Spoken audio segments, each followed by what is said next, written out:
হঠাৎ করে ছাদে আসলাম, ছাদে এসে দেখি এই জায়গায় কি কতগুলো লাগাইতেছে।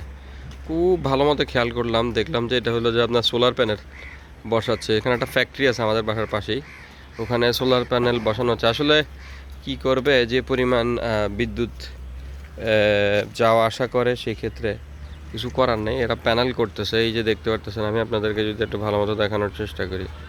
আসলে এটা এই যে দেখেন, এখানে সোলার প্যানেল, সোলার বলতে যাই সোনার বলি ফেলতেছি, কিছু কিছু কেউ মনে করবেন না। তো যাই হোক, আর আমি একটু ছাদে আসছিলাম ছাদে পানি দেওয়ার জন্য। এই দেখেন, আমাকে যদি দেখানোর চেষ্টা করি। হ্যাঁ,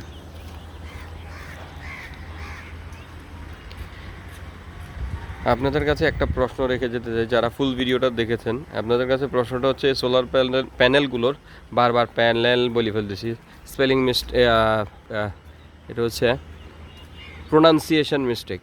তো আপনাদের কাছে প্রশ্নটা হচ্ছে এগুলোর প্রাইসগুলো কেমন পড়ে, আমি আপনাদের কাছে সেটা জানতে চাইতেছি। যারা যারা অ্যাকচুয়ালি ভিডিওটা দেখতেছেন, চারজন, 4টা বেডরুমের জন্য আর একটা ডাইনিং, কেমন প্রাইস পড়তে পারে আসলে সেটা সম্পর্কে কিছু যদি কারো জানা থাকে অবশ্যই জানাবেন। আসসালামু আলাইকুম।